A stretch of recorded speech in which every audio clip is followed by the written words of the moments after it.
welcome to the Coaching Call podcast with myself, Ben. This is the first time we're doing this. This is the first episode we're filming right now. So there might be a little bit of a learning curve into regards to like where the cameras are, where we're looking, what we're doing, but we'll figure it out. But my name's Ben. My name's Lloyd. Hello, everyone. Yeah, and we basically, this podcast is just going to be myself and Lloyd, and we're just going to be talking about, I think more so a bit about ourselves, not like what most people see nowadays, especially like with people, if you look at our Instagrams or our adjacent Instagrams, you might think this is just going to be another bodybuilding podcast. I think what we actually want to bring to this is a little bit more personal emphasis, a bit more about us, and maybe a little bit more about just fitness in a whole encapsulated bracket as opposed to just bodybuilding.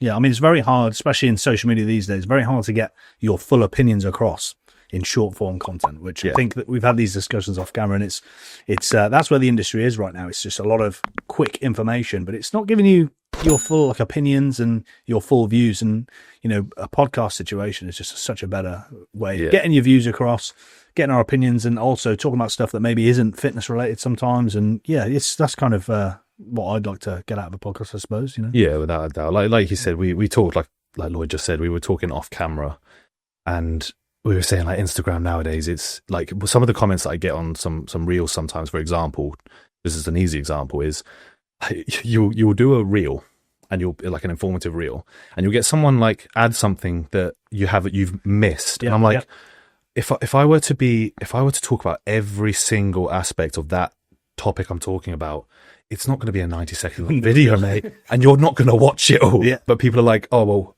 have you considered this? And I'm like, obviously, it's my job. I actually consider going back through some of my reels and doing long form YouTube videos, expanding on them, because there's so many points that people have commented about, which I haven't touched upon. And I completely get that. And it's social media, especially from a coach point of view, is quite frustrating at the moment because the rules keep changing. And it's like you say, it's hard to get your points across in short form content, right? Well, also like, I think nowadays, like even just with social media in general and like coaching and stuff, I feel like what you just said is critical because people are like, oh, there are rules nowadays. And I see it all the time. And I do think it's lost a little bit of an element of it is social media, because it's why I changed my Instagram name recently to just my name. It's not Big Ben Allen. It's not, I wish. That's what it should be. No, do you know what? Sorry, it's side topic here. So in my supplement company that I work with, Full Ball Sports, code Ben10, like with them in the group chat, there was like, there were 3 Bens. And when Rob like put us all in the group, I said it was like a really weird thing because you had Big Ben, which wasn't me. Oh, okay. There's a bigger Ben. Wow, okay. And then it was... That is a large Ben. And then it was bigger Ben, Big Ben, and Ben. And I was there and I was like... And you're Ben? I'm Big Ben. You're in the middle. And Which one are you?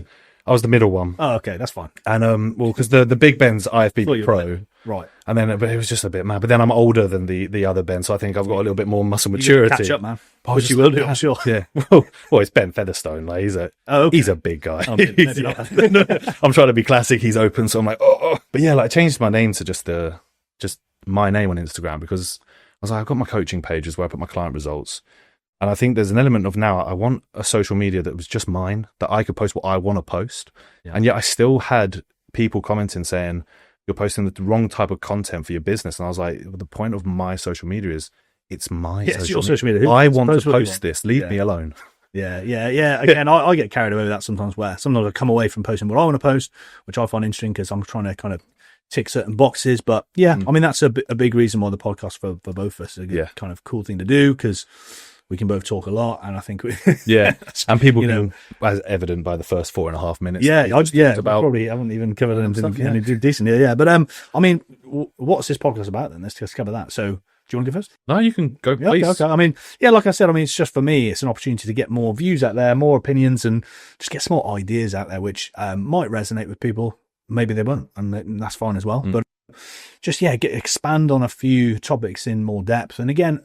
Another element to this is also getting some of you guys to know us a bit better on a personal level, which is, again, like I said, very hard to do on kind of short form content. I probably come across as quite a knob on short form content because I'm very kind of to the point.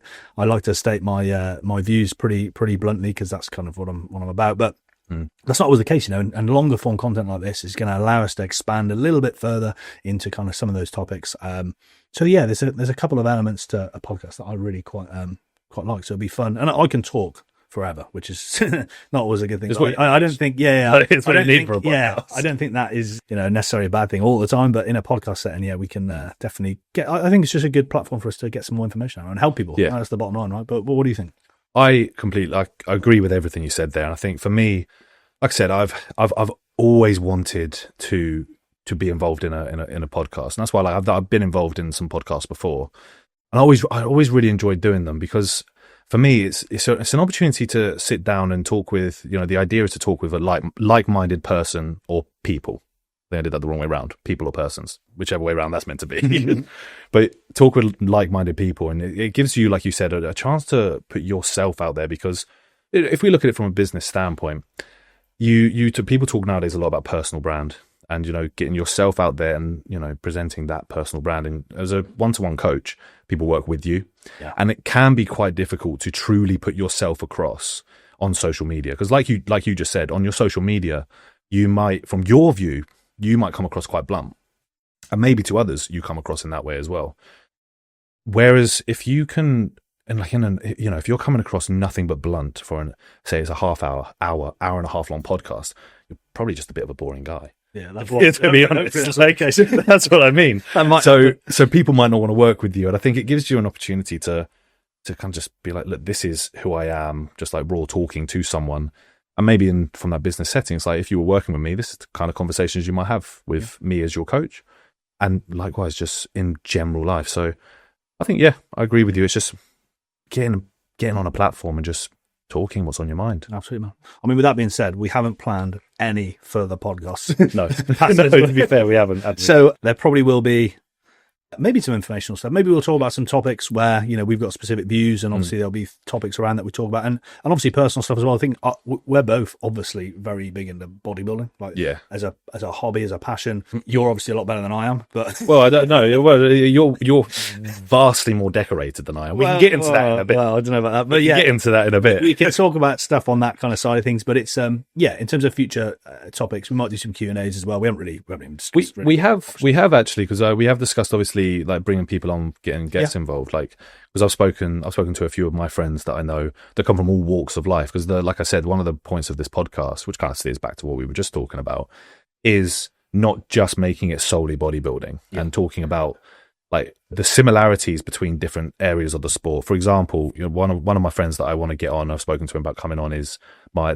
original training partner, Dan, who was my best mate growing up. We started bodybuilding together.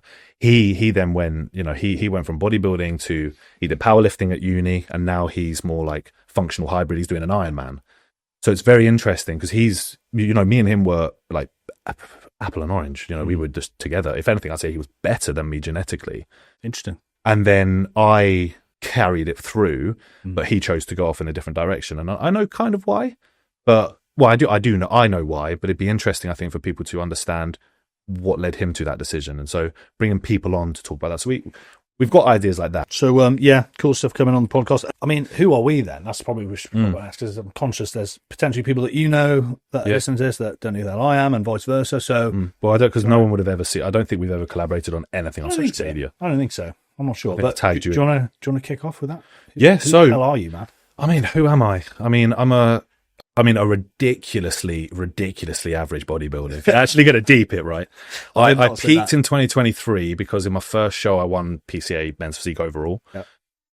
And then I had 2 years off to grow. It went well, self-coached, 2 years off to grow, self-coached. Did my classic debut, self-coached. It went all right. The look was good. The prep was not, for multiple personal reasons. Probably not going to go into that on the podcast setting.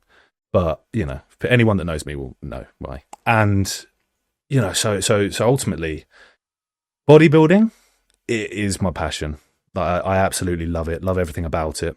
And ultimately going into this year is going to be the year for me. I can feel it already, in regards to how this off-season's going, where it's kind of looking for a trajectory of, I've got a very good coach behind me to go into the back end of the season. I'm very excited for what's to come. We'll probably talk a bit more about like us as bodybuilders down the line. Yeah, man. But, me, circling back, started kind of getting into the gym when I was young. And it's quite an interesting one, actually, because I think a lot of people might have might resonate with this, because when I first started the gym at school, by the age of like 13, so very young, I had a massive growth spurt and I hit 6 foot at 13 years old. Same here, man. Tall. I'm still waiting for that. I was tall from a very young age, and obviously 13, 14, 15, skinny as a rake. I was athletic, so I did, tennis, basketball, football. Can you dunk? Everything. With like a big jump. Yeah, I can. Probably not anymore. I don't think. Yeah, I don't think at the way Sam now. Sebum could. That'd be safe. Yes, but he's Sebum. He's just Sebum. He can do anything. Yeah. But, I used to play basketball. That's why I asked that question. Yeah, so. we'll definitely we'll definitely talk about basketball. I did love basketball. I still love it, mate. Yeah, short. but yeah, and then the reality of it was, the reason I started training was I realized very at that kind of age, you get into the early teens, like I started paying attention to girls at school and things like that. I realized I wasn't getting any attention from these girls at all, and at the age that I was like 13, that kind of age, 13, 14. There was the High School Musical Zac Efron craze. Everyone was obsessed with him. Hence why, FYI, I went into basketball. Because I thought at first, I was like, I'll join the basketball team because the girls love Zac Efron. Yeah. He plays basketball. I quickly realised that works in the UK. It wasn't basketball. Then they liked it. Wasn't basketball. I know that first. It was Zac. Yeah. But at that point, I remember like it was around, because I first started gymming really when I was like 14, 15. So a year or so after this. I was like, I was like, I'm not getting that much attention from the girls that I was into anyway. And I was like, okay, they're all still like, they've got posters of the Zac Efron guy on the wall. I was like, what's he got? I was like, he has got some muscle, doesn't he? He's got like a 6-pack and he had that look. So led me to joining my local leisure centre. Quickly gave up tennis, gave up all of that stuff, because naturally, I think when I first started, I don't know about you if it's the same, everything that started me off in the gym was purely external validation. It was just from an external validation standpoint. I was fit, I was young, I was healthy. I didn't need to do gym from any sort of internal validation. I wanted attention at that age.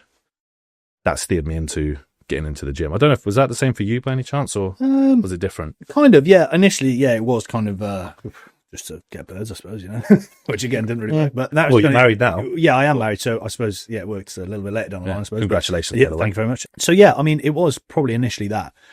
But it was also sport performance. So from a very young age, about 15, I quickly grasped that I really wanted to be a strength and conditioning coach. I love basketball, and I was like, how can I be in that sport setting without being a basketball player? Because I'm 5'10" and a quarter right now, and I truly believe if I was 6'2" or 6'3", I'd be a professional basketball player. Probably not anywhere else apart from the UK, which is a really low standard. But it's anyway, that's a different story, and probably quite an unrealistic expectation. But it's that sport performance was a big element to it as well. And I did notice when I was training, when a lot of people weren't, when they were 15, 16, I did have a little bit more behind me, especially when I was playing basketball, when I was doing karate. My performance was better. I noticed it. So there was a kind of a combination of those two things. So both of them at the same time. That was kind of what started it, and then. I've only realised this recently. Now I look back, that's also been a bit of a coping mechanism through life, like training. For me, it's kind of, instead of like drinking bloody drugs or eating crap or whatever, it's been training. I'll just train. It's not like I get into a bad mood and I train, but it's just I train regardless, and it helps me cope with the stress of life. It is therapy of it. Yeah, and it's because it's kind of improved my life, not made it worse, like some people do with drinking drugs, stuff like that. So that's another reason why I started and carried on. Yeah. And I can honestly say to this day, I could probably count on one hand how many full weeks I've actually had off training since starting the gym, which is crazy. Mad. Not many people probably that is mad. But that's kind of what got the ball rolling for me. And what kind of carried on for you then? What, because obviously you got good genetics, right? I think, I would say anyway. Like now, I think I've realised now I actually do have better genetics than I think I gave myself credit for. Because I always made the joke when people said, "Oh, you've got good genetics," and I'd be like, "I don't, because I'm a white British kid." Do you know what I mean? Like that's in terms of the global pool, I'm pretty sure that's the worst kind you can have. But muscle building, potentially, people say. Yeah. I'd say your frame is very good. That's where I think I've got the genetics. If we're talking about genetics, I think, like looking at my shape, like when I did my classic debut, it would have been last year now. When I was running up, like when I was going through the prep and stuff, like I was so scared because, like I said, I was self-coached, so I was purely judging myself on myself. And I had my mates on social media, like when I was posting my shots, saying you look sick, but prep's a mind game thing. And I just didn't know. And then I remember, I was backstage and I was looking at Daniel, who won the show. Congratulations, Daniel. Looked at him when he won the show, and I just thought to myself, I was like, geez, like, well done, like he's won it. I thought, and then so we go on stage, you do the do, and then I was like, I came off stage, came second in that show. I'm very, very happy with that, because I was like, I came second to Daniel. It was a great look as well, man. Really good look. And then when I came off stage, and my mum, who was in the crowd, she showed me the photo she took on her phone. I looked at the photos, and that was the first time that entire prep that I was there. Like, I was like, okay, that's actually feeling. me. That's the best feeling. Honestly, whenever I've competed, as soon as I get off stage, first thing I want to look at is the photos, see what look actually got up there on stage. Yeah. And that's the best thing. When you see some pictures, you're like, oh, validation. That's crazy. I always remember that for my first show. I looked at the picture and I was like, I can't believe I could even bring that to stage with the lights and when everything is brought together. That's the best feeling, man. You get that, it's that self-validation, and it's like where you see it yourself, because, like in bodybuilding, you can't, like I said at the start, when I first started, I was looking for external validation. Absolutely true. Yeah. Now I don't care. I could not give a shit. And that's why, sorry for the language, and but I couldn't care less. But that moment when you look at the photos and you're like, oh, that internal validation feels so good. Yeah. And that was, I think, when I looked at, especially for me, it was the one I use as my Instagram profile photo, the side relaxed. Yeah, crazy shot. When I saw that, and I was like, because everyone says like that's the shot that exposes people who aren't classic, and I saw it and I was like, okay. I was like, so I do like genetic structure for a classic. I just need to build more muscle, and that's what this off season is going to go into. And like right now, for instance, I think this is actually going to be like if for anyone that is watching, you'll get an actual update on what I weigh, because I haven't been posting on social media, and purposely not, because it doesn't matter. Because you've been looking at my check-in shots. Yeah, I like ones I posted today and stuff. Yeah. What would you say, looking at that, I weigh? So bear in mind, my weight cap for stage weight cap at my height is 109 kilos, 239 pounds. So what would you say you think I weigh? Thing is, I'm going to say heavier, because you're tall and you're big. So for me, like, it's heavy, man. I don't know. I'd definitely say more than that. Like, I'd say, it's really hard to say. I'd say, just looking at you right now, obviously you've got a lot of layers on. 115, 120. That's what I would say. Below the weight cap. Yeah, that's crazy. I'm currently, because there's so much runway. Cap. Yeah, so much runway. And that's where I'm currently weighing in about 108.5 kilos. Yeah. So I'm at this body fat now. I'm actually currently under my weight cap. Yeah. Which Cuba was saying to me in today's check-in, which is something, again, he said, this is highlighting the genetic potential I have from, like you said. He said, you're under your weight cap, but you look like you're over it. Yeah. He said that's the perfect position to be in, because he was like, if you look like you're over the weight cap now, but you're under it, he said, imagine what you look like at the weight cap, as opposed to being 40 pounds over the weight cap, but looking like you're under it. I know what you're on about, man. So I'm really far under the weight cap when I look at it as well. No, well, that's what I was going to go on to you, because you've just asked me, obviously, about, what carried it on for me. I just realised that we didn't actually. Oh, no. Yeah, I mean, we swing it back. Well, we could probably do a whole episode on genetics, because that's probably a massive topic, and I find that really interesting. But I blame you for who are we? There. He asked me. Yeah, there's going to be those tangents, but who are we? I mean, obviously, bodybuilding is a big piece for you, isn't it? Right? Started at a young age, it's carried on, and the thing is, for those of you who don't know, Ben's good. He's very good, and I would say he's probably going to go pro in the next year. At worst case scenario, next 2 years. I believe anyway. I think it's difficult. It's difficult to say. I think I need to get on stage again this year and have a look at how I look next to some of those people. Like, guys, I think like me and Cuba, our goal is this year at the British Finals. I would like to be in not just the first call out classic tool. I want to be in contention for first, and the top placings. Don't get me wrong, when people say like, oh, winning's not everything, I mean, it is. If you had a choice between winning and losing, everyone's going to say winning. Yeah. But I want to be, if I'm going to be beaten, I want to be beaten by someone who people are looking at going, oh, he's ready to go pro. Yeah. Because I'm not quite there yet. I need more legs. Still. Yeah. I think it's on the cards, man. It's in the future. So keep your eyes peeled, because it's definitely it's on the way. But it's on the way. Keep working towards. But mate, that's a lot about bodybuilding, and I know there's more to you than bodybuilding. So what? If I say, who are you?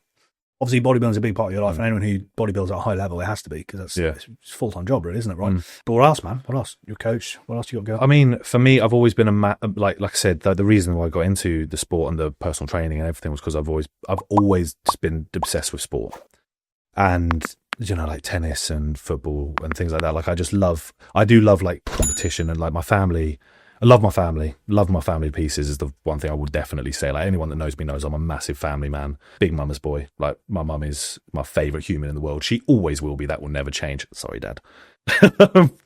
But like, being competitive, I've to the point where my family and most of my friends, by the way, won't play Monopoly with me because I get too competitive. And apparently when the pinnacle of that was like when I was at university, came back for Christmas. This one year this happened. 1 year we were playing Monopoly, and I was doing my business degree.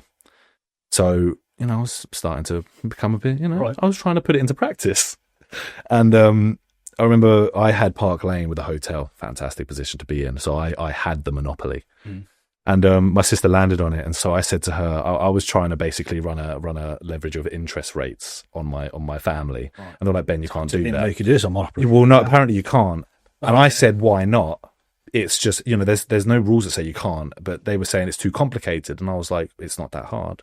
And like for me, it was every time she rolled the dice, she had to give me 100 every time. You've done some dodgy deals under the table here, mate. Yeah, and that's why then they haven't played with me since. I don't blame you. So like a very competitive person in general, not just in in sport, but just in general. When I was growing up, like with my best mate Dan, who I've referenced to earlier, it was just cat and mouse game in regards to not only like training and gym, but education. I was getting straight A stars in my GCSEs. He was getting straight A stars GCSEs. No, you had that in the locker, mate. He go, yeah. Good. No, that sounds really offensive. I was always did not mean. Well, thank you. No, but yeah, so we got, straight A stars GCSEs, nice. And then both of us, A's through A level. And then both of us did a first class degree. Both of us did a business degree. I got a first class. He got a first class. He did win that one though, because he did a joint master's. So he got 2 first class degrees. Damn. And, but I'm now a better bodybuilder. Because he quit. But yeah, so we always had that good like rivalry, me and him, but it does highlight like I'm a very competitive person. If I was going to describe myself, it would be I would say very caring, very competitive, and very hardworking. I do love to just knuckle down and get shit done, but enough about it. I feel like I've been talking for a good chunk. No, we've run out of time now. Yeah, we're done now. It's all that matters. Yeah. Same post to you, mate. I do want to hear a little bit. We can do like maybe more of a us about our bodybuilding, like in a whole podcast. But you've competed multiple times. That's why I said earlier, you've way more decorated than me. And you're like, you were like bigging up my classic look last year. Don't think we should forget yours, where you did the PCA Pro Qualifier Wales show, stepping up, and you came second, and that was a hell of a good. I mean, I could have gone to the Olympia, but I just didn't fancy it. Didn't fancy it, no. No, I mean, I was happy with the look. It's just I'm a realist when it comes to this kind of stuff. And going back to the genetics topic, actually, I'm a big believer in genetics, man. That goes for everything. It's just one of those things. I love bodybuilding, but do I love it to the extent where I'm going to make the sacrifice needed to do what I need to do to get further? Maybe not. But yeah, I mean, that was kind of an extension of when I started. Yeah, when I was like 15, 16, like I said, I kind of got into it just to improve my physique, I suppose. Was it like when you did first start, like back in when you said like 15, 16, did you start bodybuilding? Like, because you said obviously there was a part of getting involved from a performance standpoint, which I think obviously stems to your business ideology now with high performance. Yeah. But would you say when you first started training, were you training like a bodybuilder, or were you training more functional, have you gone the reverse way to what a lot of people are doing now as well? Yeah, I mean, it was very bog standard bodybuilding stuff, which a lot of people think bodybuilding is very just only about the physique, when the reality is it's actually great for everything. Building your physique does really lay that foundation for still general strength, injury prevention. So I didn't realize it at the time, but I was still on the performance tracks to a certain extent. But no, for me, it was just building that foundation. I was big on YouTube, as in I was watching a lot of YouTube videos. And at the time, you were big on YouTube. You had 1 million followers. If I started, I was big on YouTube. Following some of the old school guys. Back then it was.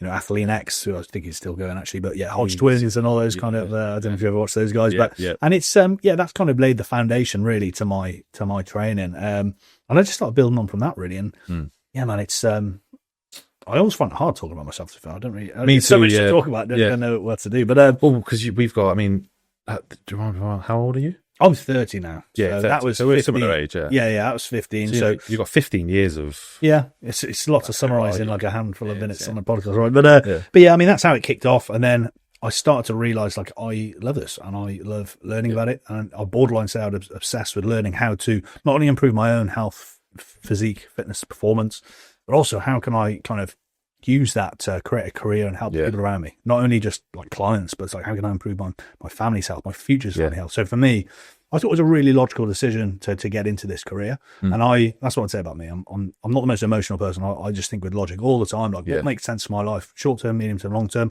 And for me, I had a couple of roads I could have gone down. Believe it or not, sound producing was actually one of them. Really? I did quite well with music. So why are we talking about who we're going to pay to set up the editing? Well, exactly. It should be me. But I was kind of looking at, because my parents, they kind of have a background in, my dad's a professional musician and my mum's, she's worked in that kind of field as well, in hair and makeup. And I saw that kind of lifestyle. Not that they live a crazy lifestyle, but there's a little bit more drink. There's a little bit more kind of going abroad, working on the road. In terms of quality of life, going down the health and fitness route for me made a little bit more sense. So that's what made that kind of decision for me. And basketball was my sport at the time. Basketball, karate, I did a bit of martial arts as well. And I kind of trying to blend my love and passion for fitness for sport and thinking of how can I create a career out of this. And strength and conditioning seemed to be top of the list in terms of I can connect my kind of love for health, fitness, improving performance with sport. And that's kind of the road I went on, honestly, till about 22, 23. Yeah, because that's what I was actually going to ask you there, is like, because that encapsulates, if you went during the traditional time, that encapsulates your university time. So degree, like, masters, through university as well. You'd already started training, you'd already doing the do there. Your university experience, was that called the cliche university experience of like partying a lot and drinking a lot and doing this, or was it more like focused? Like I saw a YouTube video where when Chris Bumstead talks about his university experience, and it was not conventional college experience. It was very much in his room eating. He was a bodybuilder through uni. What was your experience like? Well, I'd probably say 50-50, man. I was still trying to get my meals in. I was still training 4 or 5 days a week, still experimenting with different stuff. I was making my own pre-workouts. Like I bought. You say experimenting with different stuff. Like when we talk about uni, there's a few things that could mean. With training methods, and nutrition training methods. I was still very much kind of trying to build my physique, improve myself, a lot of personal development, which I think uni is fantastic for that. And I think anyone who's kind of still in their kind of shell or whatever, uni can really kind of develop communication skills. I massively agree. Not really about the qualifications for most people. Like I look back at the people that did my degree, and I don't know how many of them actually used it, right? But the life skills you learn. But mate, it was a great time for me. You did sport and exercise science for my degree, didn't you? And I did my master's in applied sports science. Now that was distance learning, so that was kind of a part-time situation. Well, actually, it wasn't part-time; it's full-time, but distance learning. So that's when I kicked off with the personal training, which at the time that was really to just bridge a gap between doing my degree, a little bit of extra kind of cash, and just enjoy training people, get some experience, to then get a job in professional sport. And then what happened is I did get some fantastic opportunities in sport. I had a great sports science internship with the Western Warriors. I had a fantastic I didn't know number that. of So that was the big learning curve for me, man. That was a crazy. That threw me in at the deep end, because that's when I realized, like, sports science is like a whole other world, and there's some really smart dudes. It's like people look at sports science degrees, and they think, that's what you do, and you kind of don't know what you want to do, or you think you want to do sports science, and you don't realize how bloody hard it is. That's what really happens. That's when I realized the data monitoring with GPS, heart rate monitoring, well-being, the tracking you've got to do every day, and the data that they don't even use, it's like crazy as well. The amount of information, the coaches can't even use it all. So that was a learning curve for me, because that kind of made me realize how much I don't know. And you're like, I'm going to be a professional rep counter. The stuff I thought I knew was like not even, they're like minuscule topics for some of the sports scientists there. But that was a big learning curve for me. But I was fortunate after that to get an actual good position in Worcester County Cricket Club, and I kind of worked the ladder there to an assistant role or strength conditioning role, and that was really, to be honest, where strength conditioning stopped for me, because I started to see where that career could have gone, and I was not lucky enough, but I worked to a point where the business started to grow alongside the full-time role, to the point where, to be honest, I was doing better with the business than I was with the full-time role. And COVID came around, and COVID actually made me realize how unstable full-time jobs are. Like a lot of people think, you got an employer, someone's paying you, on a regular basis, super safe, super stable. It's really not, because that could get pulled out from underneath you at any time, and it does happen, especially in today's. Do you know where it's more stable, where it's definitely more stable, is the government they make it easier for you to progress to call it like your conventional life. For example, it would be so much easier. Like I've got an accountant, and I've got people advising me in certain areas of my life, from finances to mortgages, etc. They all make the same reference of, if you were just in PAYE, this would be so much simpler for you. That's the key thing that comes through from, like, if you're PAYE, you need one payslip to showcase. Well, it makes their life easier. Yeah. Whereas if you're makes no sense to you though. Yeah, So. if you're self-employed, There's a reason they're like, yeah, we need 3 years of books, and I'm like, okay, sound. Which I mean, if you're going to be buying your own place, you should probably have been for a fair while. But yeah, I do agree. Like with what you said there, the being employed, it can just get pulled out from under you. I've seen it happen with people. It happened to me. I think I essentially had a 12-month contract full time, and they just told me, like, listen, because of COVID, we've got to make some cuts. So I was like, they weren't going to renew my contract. I'm like, oh, okay, it's cool. That was a great contract, by the way. They really, I loved working in cricket, and to be honest, the best sport. If anyone's looking at going into strength and conditioning, cricket is absolutely amazing. Yeah, much better. Yeah, football and rugby. Your head's kind of on the chopping block at all times, and they will get rid of you. They'll get someone else in. Yeah, not really care. But cricket, it's kind of, there's a bit more loyalty, and it's just a nicer job, man. It's a nice job. But anyway, it's that's kind of where things went with strength and conditioning. I was doing some international work as well with Hockey Wales. That was pretty cool.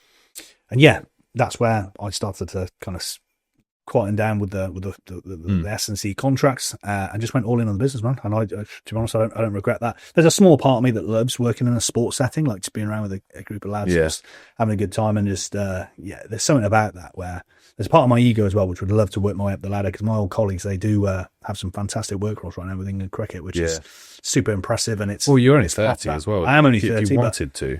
The trend I see is people normally get into sport and they get out of it to do their own thing. And I'd be doing it the other way around, which doesn't make that much sense, to be honest, because the freedom and the ice on the cake for me was talking about a lot about the career here, but it's kind of dictates. Well, it's about you. Dictating my pathway, I suppose. But it's the ice on the cake for me was like, thinking about future family, right? We haven't got kids right now, but that is the plan in the future. And what would be better for them, right? Yeah. And it's more so me being around, having flexibility with the business. Yes.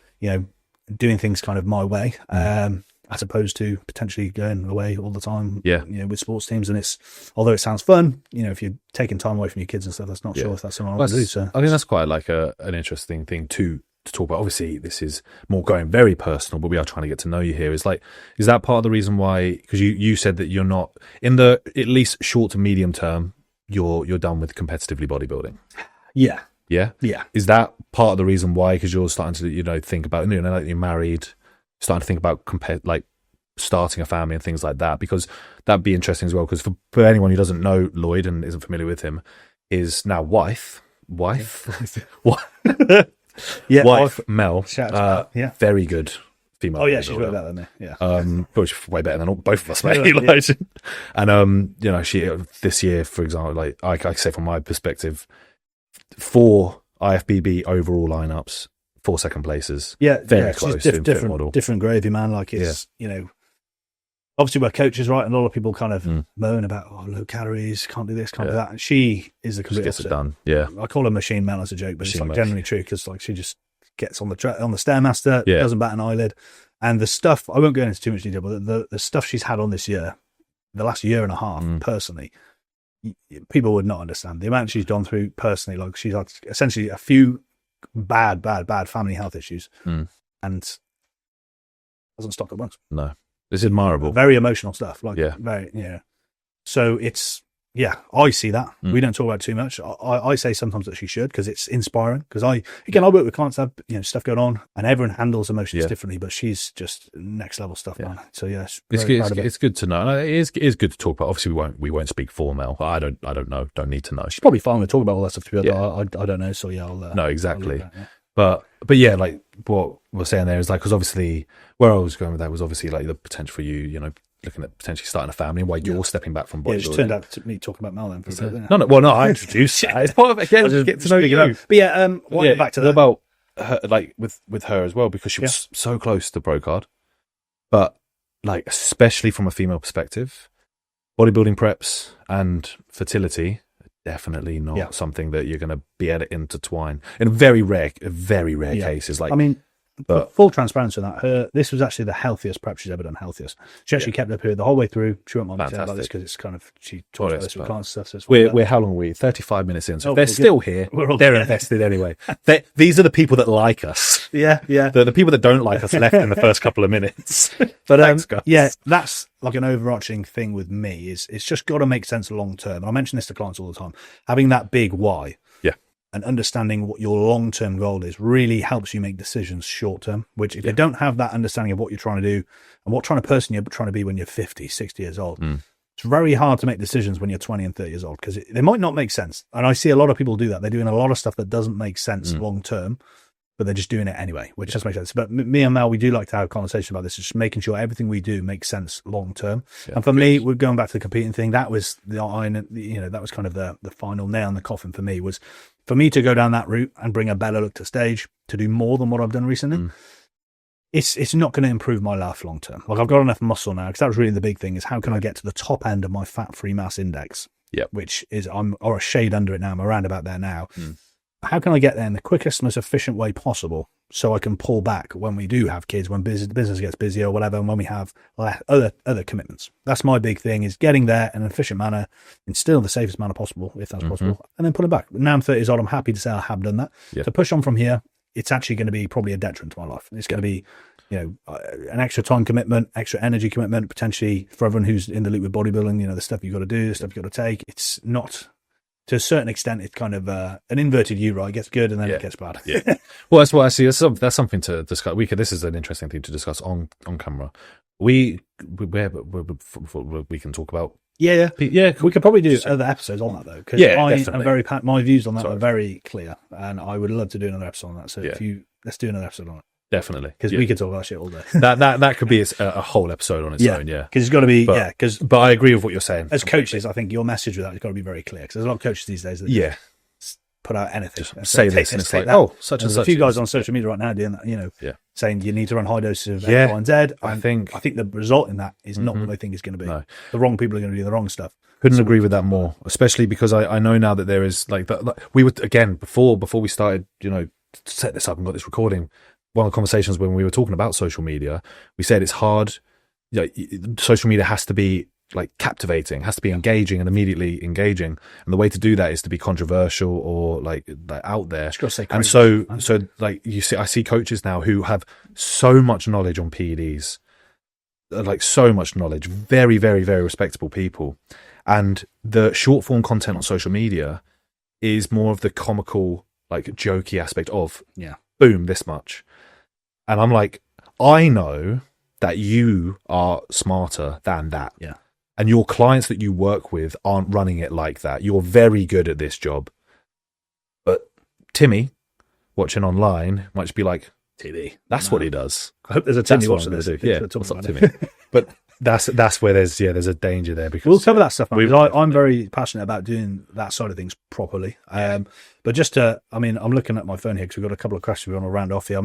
Who am I? Just to finish that one off, I suppose, is all my decisions are really made around what makes sense for me long term. Blah blah blah blah blah. And that obviously professional sport just wasn't really kind of lining up with that. So went all in on the business, and that's been essentially what's been going on now. We've continued growing.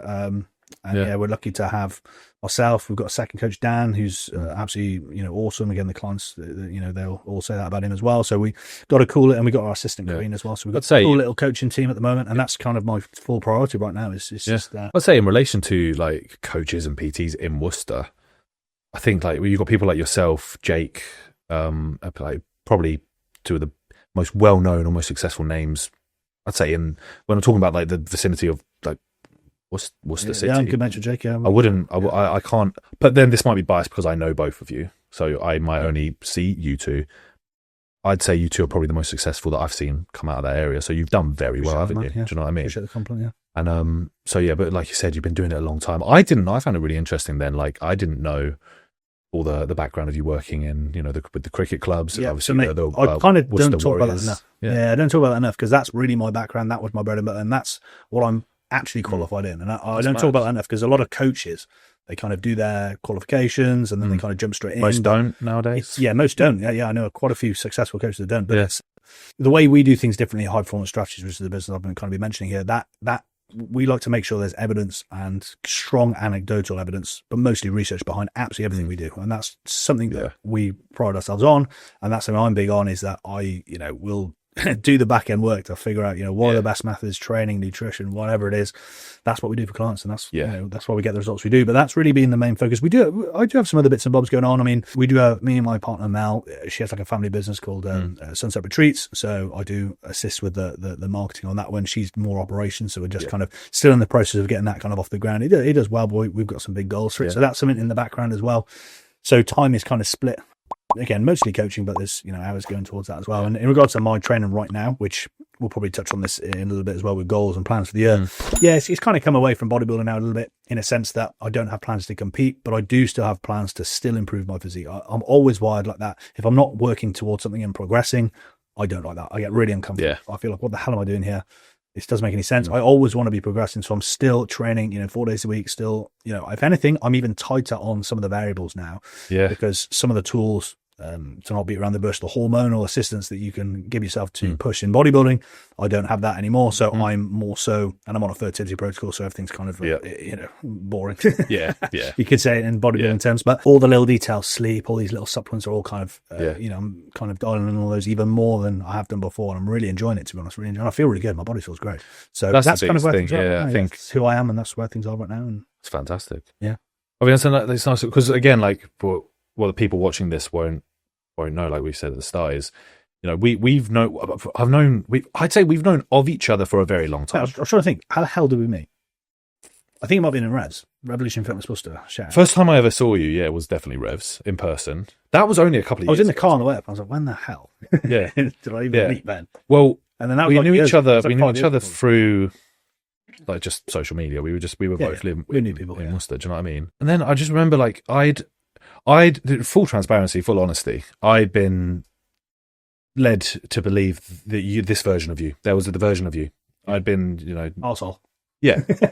And that's who I thought, like, so I had this idea of you, like you said earlier, just very blunt. Basically, like you said, social media looks like that, and that's something I'm trying to fix, by the way, for everyone watching. And as a coach, when I know something is generally research backed and correct, I like to say it with very facts, intent, and I like to say it with conviction, and that rubs some people up the wrong way if they don't agree with the point. So I completely understand how that's the case.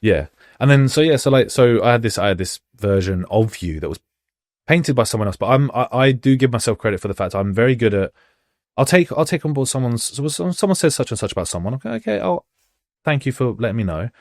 Unless it's my best friend and they say this person has done this to me, then I don't care how they treat me. But this version of you has just been someone's opinion, and I was like, okay, that's cool, that's your opinion. And then I met you for the first time. I remember the first conversation we had was in the corridor at Revs. Oh, yeah. After my men's physique show, 2023. That was the first conversation we had. The look was insane, man, yeah. Thank you. I appreciate it. I think that's what I was saying, to be honest. I think that's what... Yeah, that was it. And we had a nice conversation. He complimented me, and I was like, the former opinion was wrong. But no, and then, that was a good conversation. And then over time, like, when I did see you, we like chatted more, this and that. And then we started like just became social media friends. And so to round off that is, I was saying, we don't really know each other on a personal level. We know each other when we do business and we know bodybuilding, but we don't really know much about each other. So as you're learning who we are, like you'll be watching this and you'll be, seeing us as we are now. From on the wide screen right here, we've got the monitor, which is quite cool. No, it's actually quite cool, isn't it? But you'll be watching us getting to know each other, getting to know us. So it's like we're all in the same boat here, which is pretty cool. Yeah, I mean, I personally, I like to think on social media I come across firm, but I like to take the stance of a health professional, right? Where if I know something's very supported by evidence, I'm going to say it with confidence. Like if you go to a doctor and you kind of, have a situation or whatever, they're not going to be pally. They're not going to be friendly. They're not going to be like, oh, it's okay. You don't have to do this. You don't have to take this medication. You should maybe look at this if you want to. No. They're going to tell you, I take my job seriously. My main priority is to get people results, and that's what's going to improve people's lives the most. So I'm pretty firm with some of my views on social media and stuff. And that's how I like to do things. Yeah. I don't care if people don't like like I said, it works. Like like people will form opinions on people. It's usually personal as well. Yeah. I never judge anyone based on how they behave on social media, because it's social media. I don't these days. I couldn't care less. Because people decide what they want to show you at the end of the day, which, I think if it resonates in real life, if someone comes across and I'm like, I don't resonate with your personality on social media, and then I meet you in real life and I don't resonate with you in real life as well, then I'm like, okay, this is you. You're not my type of person. But that doesn't mean I'm going to go and slag you off behind your back. It just means I'm not going to absorb your content. That's not for me. Yeah. I think more people need to have that because like the amount of people I think so. The thing is, there's so many people on the planet. If you don't like something, there are some podcasts out there where the whole theme of the podcast is basically just bombarding the internet with their opinion on people. I'm like, cool. Like, if I see my stuff and I'm not a big fan of it, I just don't look at it again. No, exactly. There's so many people to, Yeah. But I mean, okay. I mean, we've got what this podcast is about, who we are, goals and plans for the year. Then, which obviously you've got probably a more exciting year than myself in terms of goals and competing. So talk me through it. Potentially, because if we were talking about your last year, I mean, your last year was insane. I don't know what you got planned this year, which is what we could go into, but my nothing. Okay, there we go. Nothing. Okay, so my goals for this year, I mean, objectively, last year was a rough year. Just in general, like I had some points that were like that I needed, positives that I had to have come through, or I just the year would have just been like I'm lost for words. I have no way to describe what the year could have been if I didn't have certain mainly people involved in it. So this year, the predominant thing is I just realized I need positivity around me. So my goals this year are to primarily my main one is prep focused, is bodybuilding focused from a personal level.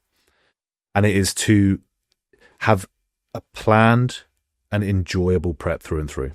Because I've done 2 preps before. The first time I was prepped, ignoring the results on both sides, okay, the results have been quite good. Like you said, I'm quite good genetically. I've got good structure for it, and I've been doing this for a long time. So the results were always going to be fairly good, even if the preps weren't, if you get what I mean. But the first prep, it was 16 weeks total. Didn't even start as a prep. It was a holiday cut for Spain. I then had some people at the gym as I was getting leaner, because I get lean very fast. If you follow me on Instagram, you'll see that I got prone to losing fat very fast. People would say to me in the gym, "Oh, have you thought about competing?" And I was like, maybe. And literally about 12 weeks out from the Birmingham First Timers show, I remember calling my partner at the time and saying, "Should I hop in it?" And they said yes. So I did. I ended up competing 4 weeks earlier than that because my prep was then run super aggressively by people who were helping me run it. That's another thing. But anyway, prep was run very aggressively. Result was amazing, blah, blah, blah. But that prep felt horrendous because of mainly the PD protocol was just awful on reflection. And now that I have the knowledge I have on that, which again could go into in the future, I look back at what I was told to do and I'm like, what the hell? But anyway, so that prep felt awful physically, and it was also not planned. So I wasn't set up for prep perfectly. So it was never going to be perfect. It was meant to be a holiday cut turned into a prep. Jeez. The next prep, obviously, I was set up perfectly, but prep is meant to be a low stress environment. It was not, certainly. So that was the second time round. Like physically, I was set up really well. I've made the progress, but mentally, it just almost ruined me. So I've had 2 prep experiences. Neither has been perfect. I've never truly enjoyed the full entirety of a prep.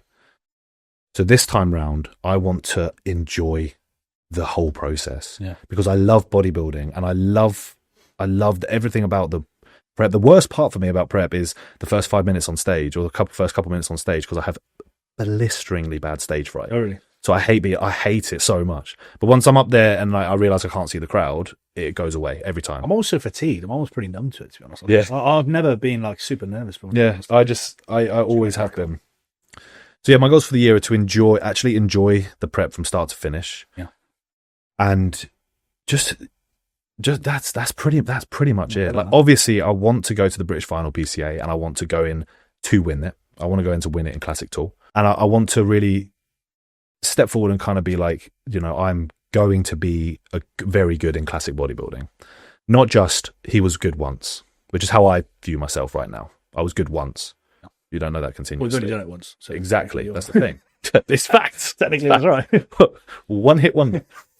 But yeah, literally, went into men's physique and it's like, oh, he did well. What happened after? Bounced. Oh, and then he did classic. How'd that go? I thought you were going to go all in on men's physique, to be honest. I thought you were going to continue in on that one and just go pro really bloody quickly. That's what I thought. I had a conversation with one of the PCA judges and she said that she thought I was really well suited to men's physique and was like, you could do that.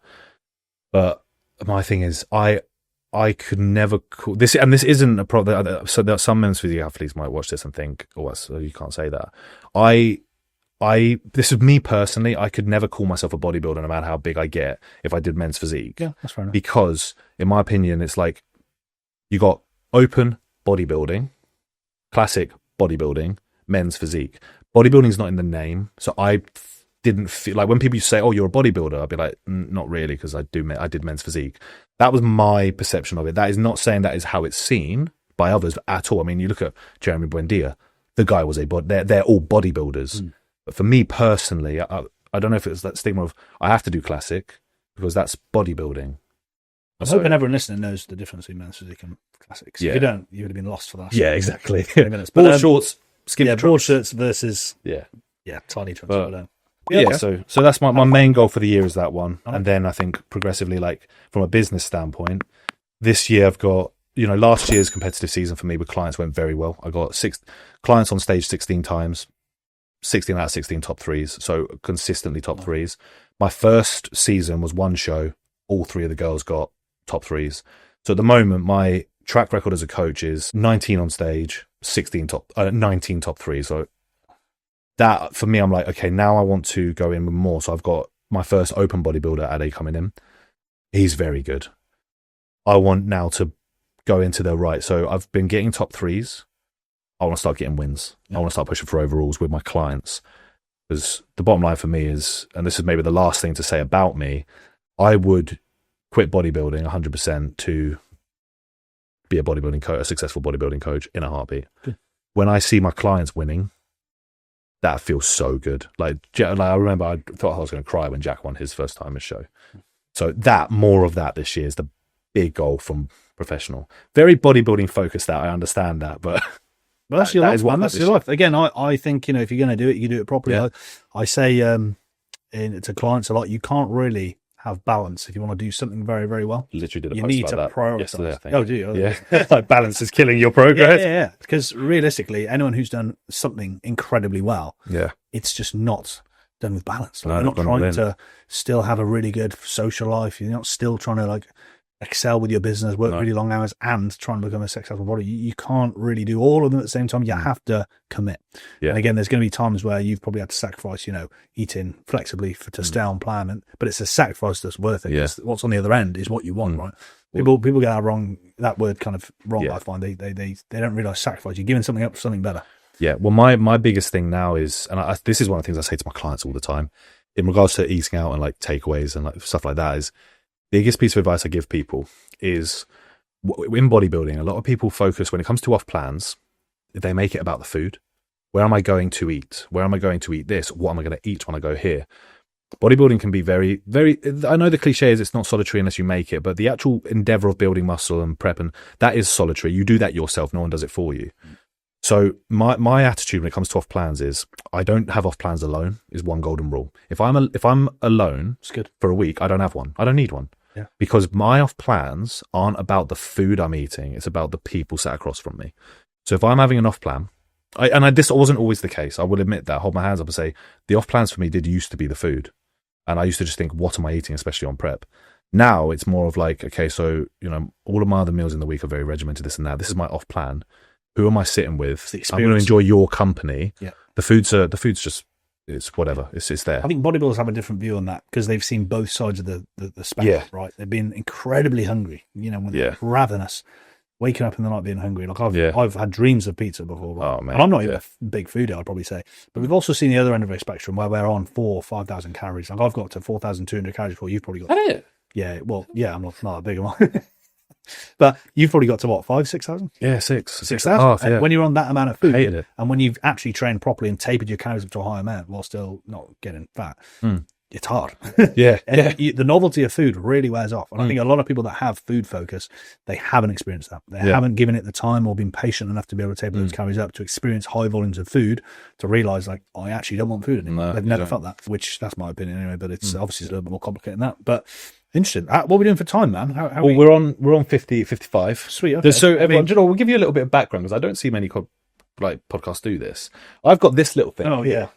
Got this little thing. I mean, for context, we have no idea what we're doing. No. This podcast will seem really unorthodox. Please come back for the next ones. We will get better. Even at the start, I was actually when we clicked record, I got a little bit nervous. I don't know about you. I hope you click record. Oh. It says it is. record. Oh, you don't even need to ask me for time. There's a thing at the bottom there. Happy days. 55, yeah. Oh, yeah. But no, so this is the little master switch, so I can change like what camera we're looking at. So I'm not going to play behind the about scenes with it whilst we're recording because I will ruin it. But yeah, so a little bit of behind the scenes.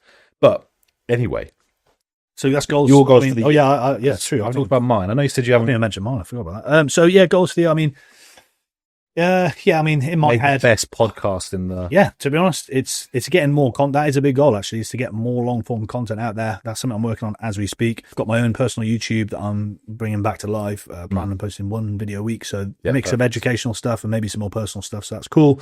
Also got a podcast with my other coach, Dan. So that High Performance Strategies podcast, which is going to be probably a little bit more informative. We can link that in the bio of the YouTube. yeah. We're going to put this on potentially. YouTube, so that'll be linked in the bio. I've got to get used to like looking at the camera, And not that's the screen, and that's probably one of my main focus this year is get some just more content out there. You know, I can talk forever, and I just don't feel like I've.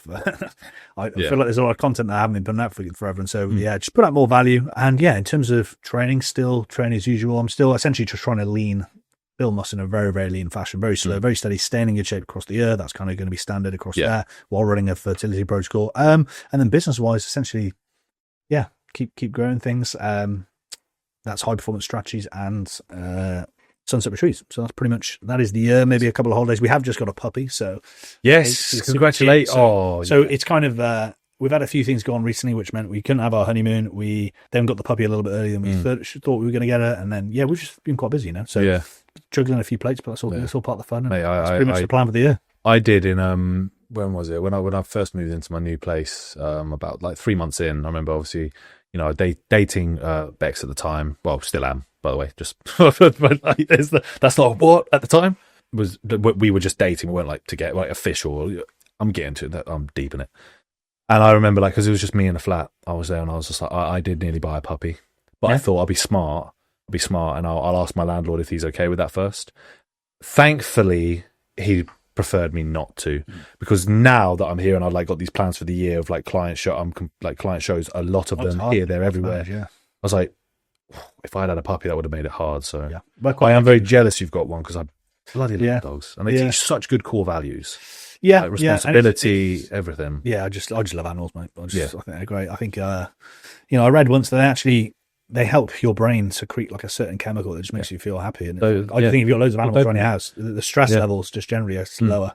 And you see in hospitals, they bring what are these dogs around, mental health dogs or whatever. I don't know what they're called. And there's like a physiological response that happens when you're in animals. And I'm like, why would you not have that? So I love animals, man. It's we got the cat and we got the dog now, so had our hands full, kind of, I say we mostly Mel, but we can't really travel too much, which we normally go away kind of 4, 5, 6 times a year. So hopefully tail end of the year we'll get some traveling, and that's pretty much personal and business goals for the year, man. And that's probably where we want to kind of round it off there. We're pretty much getting to the hour mark, so it has been quite long. I mean, this one is just really setting the tone for future podcasts, I suppose, and giving everyone a bit of an insight into us, and for those that don't know us, or this was much more of like I said, if you could show the camera there, the notes that we have for this podcast are literally 3 lines of these are kind of what we want to talk about. It's literally 3 lines, actually. And I think the reason we want to do that is we wanted you guys to really just authentic, just talk. We just thought we'd just get behind the cameras, behind the mics, and just talk. And so future podcasts we will have topics. So if I tell you what, comment. Drop us if you're watching. Comment ideas. Or anything on either the Instagram that we post this on and the YouTube. Comment if there's things you'd like to see, like us to talk about. And like I said, we're not looking here to just create a bodybuilding podcast. We're anything that you're interested in. If you're watching this and your niche or your sport that you're interested in is this, and even if you want to look at it from a coaching perspective and you want to ask us kind of questions in line with how would I train for this, because like I said, I've trained for high level. I was a high level junior tennis player. You were a high level basketball player. Not high level. No? Still average level. That's a clip. That's a good clip. But anyway, there could be some insight there. So comment if there's anything you want to see. Yes. And I mean, ultimately, I just think thank you all for watching. If you have stuck around this long, I really do appreciate it. Yeah. And mate, sweet. I think forward to the next one. Take care, everybody. We'll see you at the next one. Yeah.